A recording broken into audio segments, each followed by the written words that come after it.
जय गुरुदेव। उससे आगे का डॉक्टर नारायण श्रीमाली जी के जो जीवन का जो अपना उनका अनुभव है और जो उनकी लेखनी है। किसी भी व्यक्ति को सभापति के रूप में थोका गया तो हम किसी भी प्रकार का प्रयोग उसके विरुद्ध करने में हिचकिचाएंगे नहीं।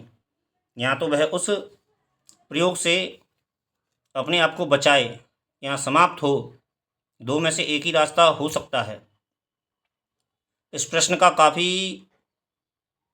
पर काफ़ी गर्मागर्मी थी और लोग काफ़ी क्रोध की मुद्रा में थे।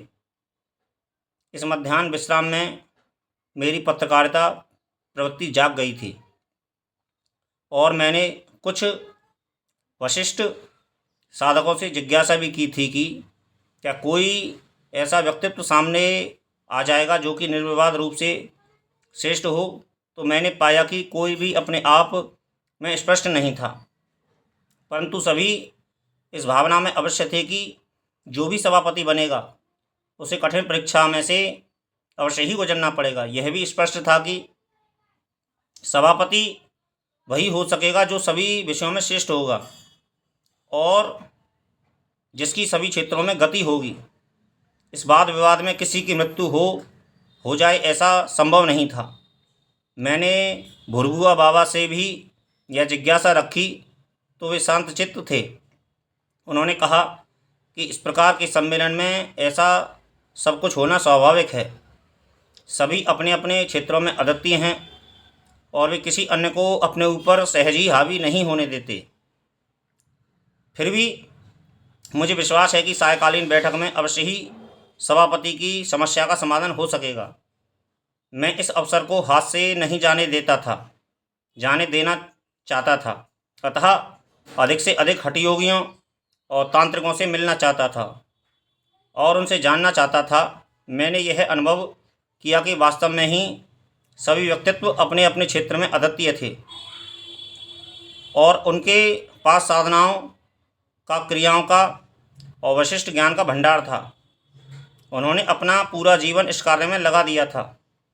जो भी व्यक्तित्व मेरे सामने आता वह अपने आप में अप्रतिम अनुभव होता। कोई भी किसी से किसी प्रकार से न्यून नहीं था। 4 बजे सायकालीन बैठक प्रारंभ हुई। सभी के चेहरे तनावपूर्ण थे। सभी के चेहरे पर उत्सुकता थी और सभी अपनी अपनी कलाओं को, विद्याओं को, साधनाओं को व्यक्त करने के लिए उतावले थे। सम्मेलन के प्रारंभ में भुरभुआ बाबा ने दुख प्रकट किया कि हम प्रातःकालीन बैठक में किसी एक नाम पर सहमत नहीं हो सके। यह स्वाभाविक था, क्योंकि यह सम्मेलन केवल तांत्रिक सम्मेलन ही नहीं है, अपितु इसमें अन्य विद्याओं के भी श्रेष्ठतम जानकार हैं। अतः इस प्रकार के मतभेद स्वाभाविक हैं। फिर भी मैं आप लोगों से निवेदन करता हूं कि वे किसी एक व्यक्ति के नाम पर सहमत हों और ऐसी प्रक्रिया अपनाई जाए जिससे कि सभापति का चयन सही रूप में हो सके। उन्होंने एक प्रक्रिया का सुझाव भी दिया कि सम्मेलन में कोई विशिष्ट व्यक्ति कोई ऐसा नाम सुझावे जो सभी क्षेत्रों में निशांत हो। यदि उनके ध्यान में ऐसा व्यक्ति हो तो उनका नाम सभा के सामने रखें और सभा उस पर विचार करे। इसके लिए सभी स्वतंत्र हैं और वे अपने तरीके से चुनौती दे सकते हैं, परंतु यदि सामने वाला व्यक्ति चुनौती स्वीकार ना करे तो व्यर्थ में उस पर प्रयोग ना करें, अन्यथा कुछ भी अघटित घटना घटित हो सकती है। भुरभुआ बाबा के बैठते ही कई लोग एक साथ उठ खड़े हुए और कई नामों की ध्वनि कानों में आई, परंतु हो हल्ला कुछ इतना अधिक हो रहा था कि कुछ भी सुनाई नहीं दे रहा था। इसी बीच त्रिजटा अघोरी अपने स्थान से उठ खड़े हुए और उन्होंने जोरों से सभी को शांत रहने की हुंकार दी। उनकी आवाज़ अपने आप में भीषण थी और कुछ ऐसा अनुभव हुआ कि जैसे बम फट गया हो। उस ध्वनि में बाकी सारी ध्वनियाँ दब गईं और सभा में एक प्रकार से सन्नाटा सा छा गया। त्रिजटा अघोरी का व्यक्तित्व अपने आप में विशालकाय और अद्भुत था। लंबा चौड़ा, ढील डौल भयंकर और लाल सुर्ख आँखें, सारे शरीर पर काले बाल इस प्रकार से आच्छादित थे कि उसको देखकर ही मन में भय का संचार होता था। यूँ भी त्रिजटा अघोरी के बारे में काफ़ी कुछ सुन रखा था कि तांत्रिक क्षेत्र में वे सर्वोपरि है। उनके पास कुछ ऐसी विशिष्ट सिद्धियां हैं जो कि दूसरे तांत्रिकों के लिए दुर्लभ हैं। मृत संजीवनी तंत्र के वे एकमात्र साधक हैं और इसलिए उनका नाम तंत्र के क्षेत्र में आदर के साथ लिया जाता है। उनका व्यक्तित्व अपने आप में विशाल और भयानक था। ऐसा लग रहा था जैसे कोई भीमकाय व्यक्तित्व उठ खड़ा हुआ हो। बड़ा सिर, उद्दीप्त उन्नत ललाट, बड़ी बड़ी विशाल रक्तिम आँखें, सिर पर लंबे बाल और उन बालों की 3 श्रेणियाँ चोटी की तरह गुथी हुई थीं। संभवतः इसलिए उनका नाम त्रिजटा पड़ गया हो। ललाट पर सिंदूर का बड़ा सा गोल तिलक और शरीर पर वे व्याघ्रचर्म लपेटे हुए थे। त्रिजटा को देखने का यह पहला ही अवसर था, परंतु कई तांत्रिकों के द्वारा उनके बारे में सुन रखा था कि ये पूरे बकरे को एक ही झटके में तोड़कर उसका सारा खून पी लेते हैं। यह भी सुना था कि विशालकाय भैंसे को ये एक मुष्टिका प्रहार में ही समाप्त कर देते हैं। यह भी सुना था कि ये अत्यंत क्रोधी हैं और क्रोध में कुछ भी कर गुजरते हैं। एकांत प्रिय हैं और किसी दुर्गम पहाड़ी पर सर्वथा एकांतवास करते हैं। यह भी सुना था कि भैरव के ये श्रेष्ठ साधक हैं और तंत्र के क्षेत्र में इनका मुकाबला कोई अन्य नहीं कर सकता है। इसलिए जब उस सभा में खड़े होकर त्रिजटा ने हुंकार भरी तो वह हुंकार कुछ ऐसी थी जैसे शेर ने तृप्त हुंकार ली हो। उनकी आवाज़ से सारे लोग चुप हो गए और केवल उनकी ही आवाज़ सभा में गूंजती रही।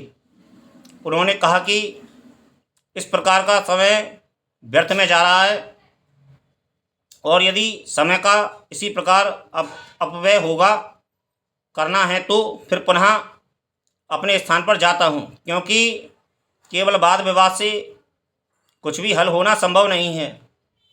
भूरभुआ बाबा के इस कथन से मैं सहमत हूँ कि पृथ्वी में असंभव नाम का कोई शब्द नहीं है। इसलिए सभापति का चयन एक मत से हो जाए तो ज़्यादा उचित रहेगा। और यह भी बात सही है कि इस सम्मेलन में सभी विद्याओं के साधक एकत्र हैं, अतः उसी व्यक्ति का चयन किया जाए जो इन सभी साधनाओं में विद्याओं में निष्णात हो। जहाँ तक मैं समझता हूँ कि इस प्रकार के वाद विवाद से समस्या का समाधान सहज ही संभव नहीं है, पर मेरे दिमाग में एक नाम है और उसके पीछे ठोस कारण है। मैं सभापति पद के लिए श्री माली का नाम प्रस्तुत करता हूँ, परंतु मेरा प्रस्ताव थोपा हुआ नहीं है। इसके पीछे ठोस कारण है। मैंने इस व्यक्तित्व को परखा है। इसने तंत्र के क्षेत्र में मृत संजीवनी विद्या मुझसे सीखी है। बदले में मैंने भी उससे कई साधनाएं प्राप्त की हैं जो सामान्य रूप से अगम्य हैं। मेरी राय में इस सम्मेलन के सभापति के रूप में उनका चयन सर्वसम्मत होगा, इसमें कोई संदेह नहीं है। त्रिजटा की आवाज़ समाप्त होते ही चारों तरफ से इतना अधिक कोलाहल मचा कि कुछ भी सुनाई देना संभव नहीं रहा। मैं स्वयं तंत्र के क्षेत्र में 20 साल से काम कर रहा था और नगर गांव आदि के अलावा हिमालय के सुदूर स्थान पर भी भटका था, पर श्री माली का नाम सुना नहीं था। त्रिजटा के मुंह से जब उनका नाम प्रस्तावित हुआ तो मैं स्वयं आश्चर्यचकित रह गया कि यह कौन सा व्यक्तित्व है जिसकी चर्चा अभी तक मेरे कानों में नहीं आई थी। यदि त्रिजटा ने किसी का नाम प्रस्तावित किया है तो वह व्यक्तित्व जरूर अपने आप में अन्यतम होगा। मेरी तरह संभवतः और भी कई साधक आश्चर्यचकित थे और वे श्री माली को देखने के लिए उत्सुक थे कि यह कैसा नाम है जिसके पीछे ना तो कोई स्वामी है और ना कोई बाबा आदि का विशेषण है। भुरभुआ बाबा ने भी इसी प्रस्ताव का अनुमोदन किया। उन्होंने कहा, मैं व्यक्तिगत रूप से श्री माली जी से परिचित हूँ। यद्यपि मेरा उनका साथ ज़्यादा नहीं रहा, फिर भी कुंभ पर्व के अवसर में मैंने जो कुछ देखा है उससे मेरी धारणा बलवती बनी है कि श्री माली जी इस पद के लिए सर्वथा योग्य हो सकते हैं। भुरभुआ बाबा के बैठते ही त्रिजटा घोरी ने अपने पास बैठे हुए एक व्यक्ति को उसका हाथ पकड़कर सभा में खड़ा कर दिया। कई आंखें उनकी तरफ केंद्रित हो गईं। मैं सहज ही विश्वास नहीं कर सका कि जो व्यक्ति खड़ा है वह इतना बड़ा साधक, तांत्रिक या मांत्रिक हो सकता है। मुझे किसी भी कोने से यह व्यक्तित्व असाधारण नहीं लगा। ना तो इसकी विचित्र वेशभूषा थी, ना विशालकाय डील-डौल, और ना कुछ ऐसा ही लग रहा था जिससे कि मेरी आत्मा इस तथ्य को संभव मान ले कि यह व्यक्तित्व असाधारण है। लंबा और ऊंचा कद, उन्नत ललाट, छोटी पर पैनी आंखें और चेहरे पर पूर्ण आत्मविश्वास की झलक, शरीर पर धोती और कुर्ता तथा करीने से बाल सवारे हुए यह व्यक्तित्व जो त्रिजटा के पास खड़ा था वह तांत्रिक की अपेक्षा ग्रस्त ज़्यादा लग रहा था। पहली बार मैंने जब उन्हें देखा तो मैं आश्चर्यचकित था कि इस सम्मेलन में इस ग्रस्त को कैसे प्रवेश की स्वीकृति मिल गई। परंतु जब इस व्यक्तित्व को भुरभुआ बाबा के द्वारा अनुमोदित सुना तो कुछ विश्वास करना पड़ा कि यह व्यक्तित्व अपने आप में असाधारण हो सकता है। परंतु इस बीच 3-4 अघोरी एक साथ उठ खड़े हुए और उन्होंने प्रबल प्रतिवाद किया। उनमें से एक अघोरी अत्यंत ही विशालकाय और डरावनी मुख मुद्रा से युक्त था और उसके हाथ में खप्पड़ था जिसमें कुछ बोटियां भरी हुई थीं। वह बीच बीच में उनको चबाता भी जाता था। बोलते समय उसके मुंह से थूक उछलता था और आंखें इतनी डरावनी थी कि सहज ही उन आंखों से आंखें मिलाने की हिम्मत नहीं हो रही थी। बाद में मुझे ज्ञात हुआ कि उनका नाम भैरुआ अघोरी था। भैरुआ अघोरी ने जोरों से एक बात का प्रतिवाद किया और कहा कि मैंने श्री माली का नाम आज तक नहीं सुना। मुझे यह व्यक्ति कुछ भी अच्छा नहीं लग रहा है। सबसे पहले अघोर पंथ की तरफ से मैं चैलेंज दे रहा हूँ और यदि यह मेरा चैलेंज स्वीकार कर आघात सहन कर लेगा तभी मैं इसको अपना सभापति स्वीकार करूँगा। अभी भैरुआ अघोरी अपनी बात समाप्त कर ही नहीं पाया था कि सभा के पीछे की पंक्ति से एक साधु उठ खड़ा हुआ जिसके पूरे शरीर पर भभूत मली हुई थी और सिर की जटाएं इतनी लंबी थी कि चलने पर जमीन पर घिसटती थीं। आंखें भयंकर और चेहरे पर क्रूरता स्पष्ट रूप से झलक रही थी। उसने छूटते ही गालियों की बौछार शुरू कर दी और कहा कि मेरे जीते जी अन्य कोई सभापति बनने का अधिकारी नहीं हो सकता। मैंने कृत्या सिद्ध की है और मेरी कृत्या का जो समापन कर देगा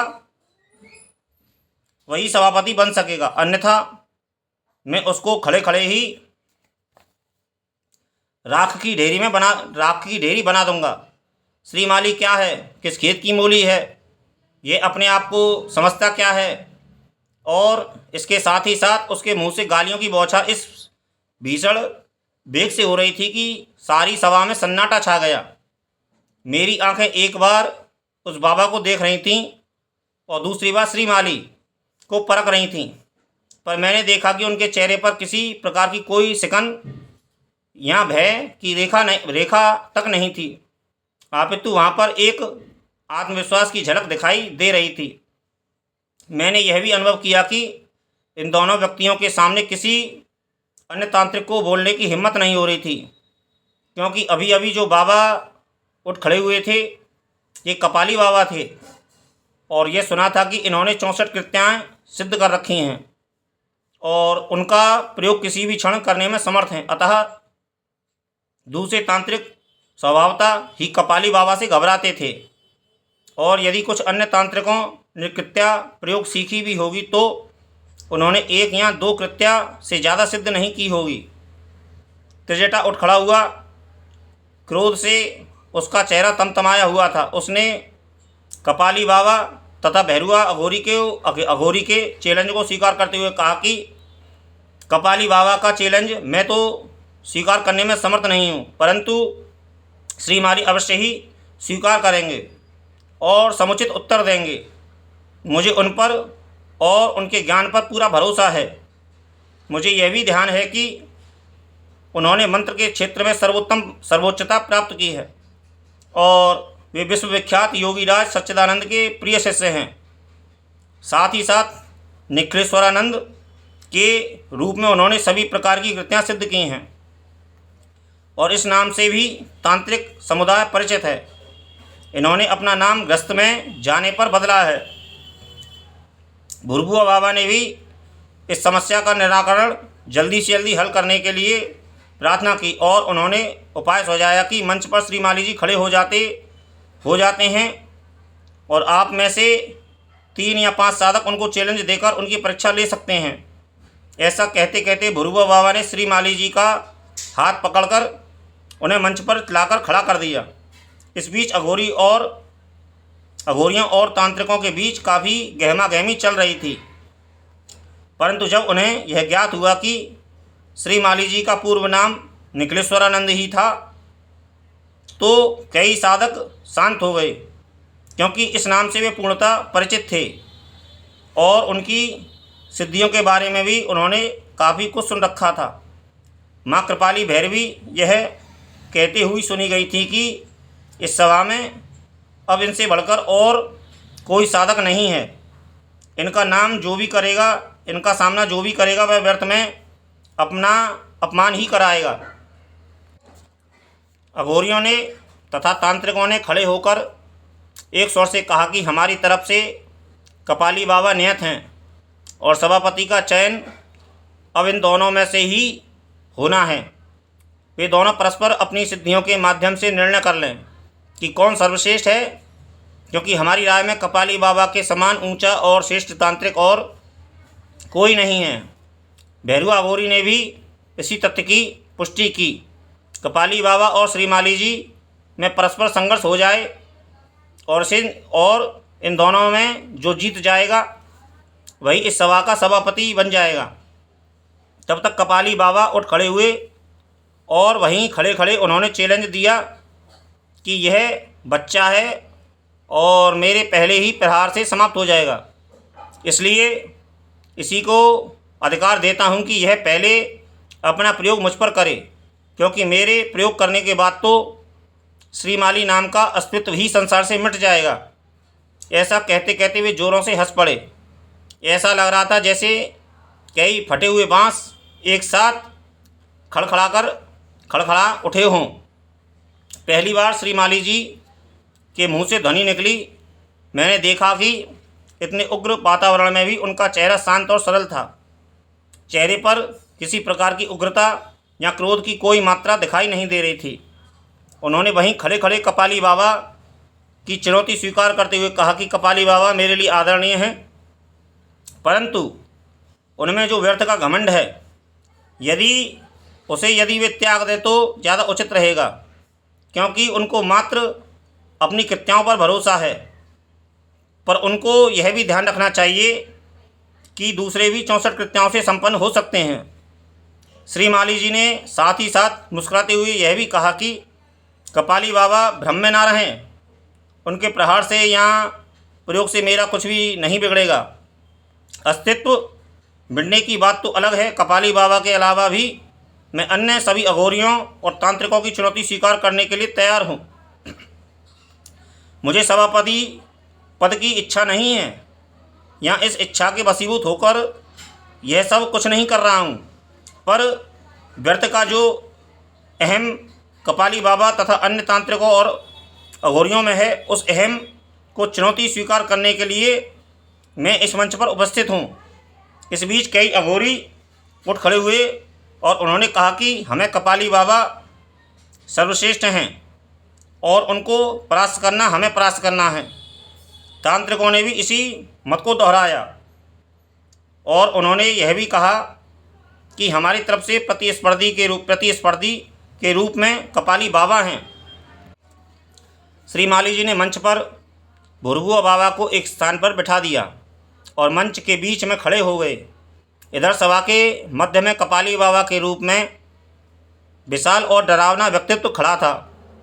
दोनों की आपस में कोई तुलना ही नहीं थी। मंच पर एक सीधा सरल सामान्य साधक दिखाई दे रहा था, जबकि सभा के मध्य में कपाली बाबा के रूप में विराटकाय डरावना अहम का जीवित रूप।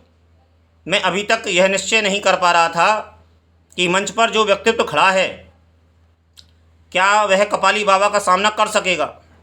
यह सुना था कि संहारणी कृत्य का प्रयोग यदि हिमालय पर भी कर दिया जाए तो वह भी रूई की तरह उड़ जाता है। तो फिर यदि कपाली बाबा ने इस प्रकार की कृत्या का प्रयोग इस व्यक्ति पर किया तो यह किस प्रकार से उसका सामना कर सकेगा। यह तो एक क्षण में ही समाप्त हो जाएगा और वास्तव में ही इसका अस्तित्व दिखाई नहीं देगा। कई तांत्रिक मन ही मन प्रसन्न थे कि आज त्रिजटा अघोरी को नीचा देखना पड़ेगा, क्योंकि श्री माली का नाम उन्होंने ही प्रस्तावित किया था। अतः श्री माली की पराजय परोक्ष रूप से त्रिजटा की ही पराजय थी। उसके साथ ही साथ त्रिजटा ने यह भी स्वीकार कर लिया था कि वह संहारणी कृत्य का प्रयोग नहीं जानता है। अतः त्रिजटा की विद्या श्री माली के लिए सहायक नहीं हो सकेगी।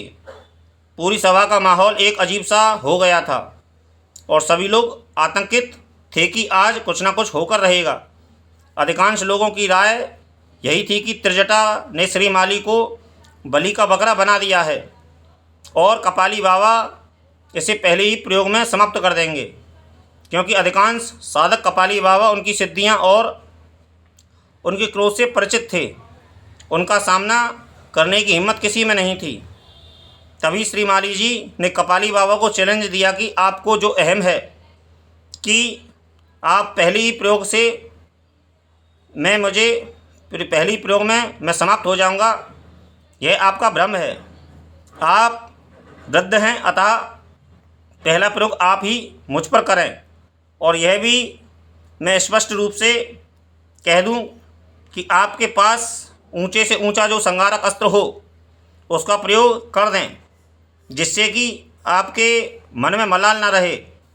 इतना सुनना था कि कपाली बाबा क्रोध से लाल अंगारे की तरह दहक उठे और गालियों की बौछार के बीच कहा कि तेरी यह हिम्मत कि मुझे चैलेंज दे, अगर ऐसी ही बात है तो फिर तू सबल।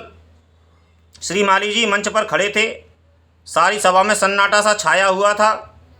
उस समय यदि सभा में सुई भी गिरती तो उसकी आवाज़ भी स्पष्ट सुनाई देती। बूंदें टपकने लगीं। फिर भी कपाली बाबा का मंत्र जप चालू था और अचानक उन्होंने जोरों से मुट्ठी कसी और वह गोली श्री माली की तरफ फेंक दी।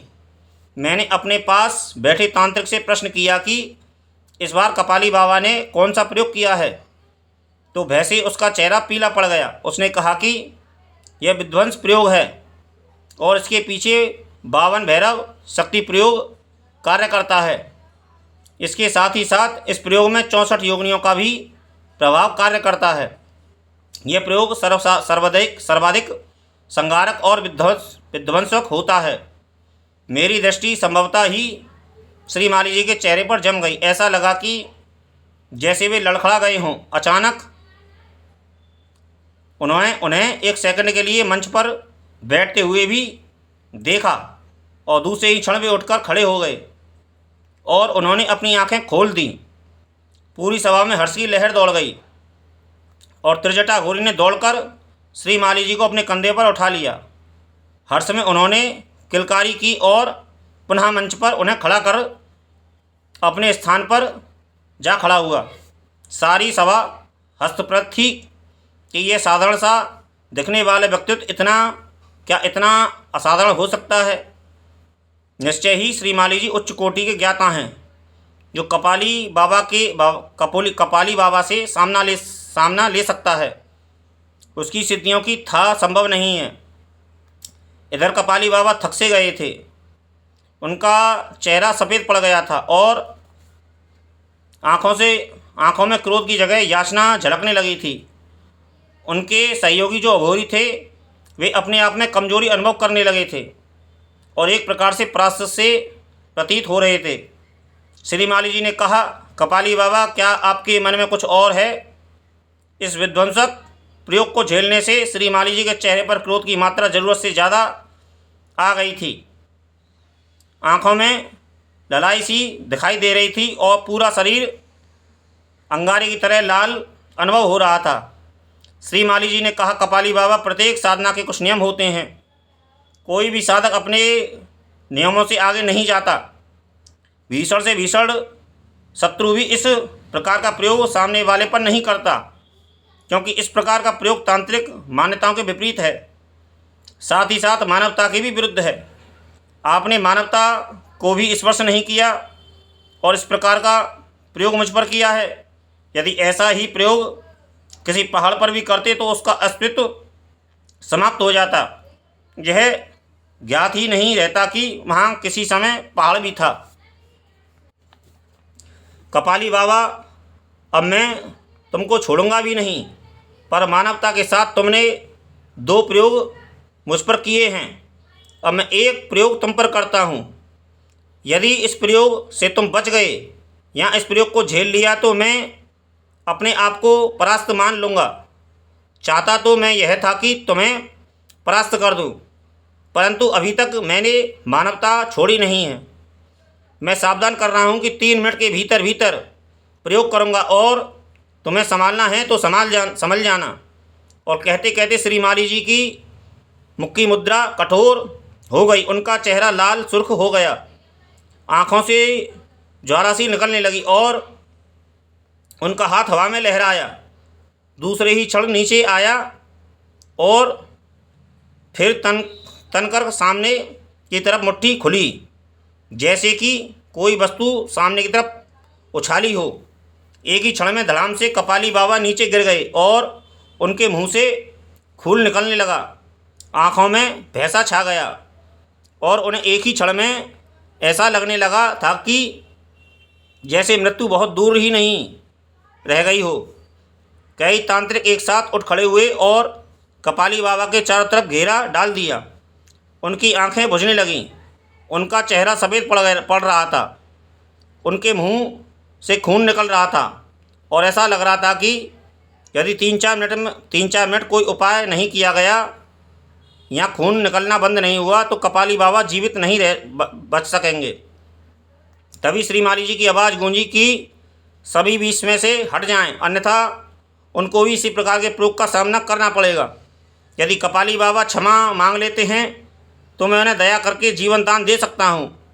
आवाज़ के साथ ही सभी तांत्रिक और अघोरी अपने अपने स्थान पर बैठ गए। कपाली बाबा के मुंह से अभी तक खून निकल रहा था और वह बहकर पास की ज़मीन को लाल कर रहा था। फिर भी उनमें चेतना बाकी थी। उनके दोनों हाथ परस्पर जुड़े यह इस बात की साक्षी थी कि वे अपने आप को परास्त अनुभव करते हैं। श्री माली जी और भुरुआ बाबा मंच से उनके निकट आए और श्री माली जी ने हवा में से लहराकर कोई वस्तु अपने हाथ में ली और उस बारीक सी वस्तु को कपाली बाबा पर डाल दिया। दूसरे ही क्षण उनके मुंह से खून निकलना बंद हो गया। श्री माली जी ने बाबा के हाथ को पकड़कर उठाया और उन्हें उसी स्थान पर बैठाया जहाँ पर वे बैठे हुए थे। 2 क्षणों के बाद वे चैतन्य हुए और उन्होंने उठकर अपना सिर श्री माली जी के चरणों में रख दिया।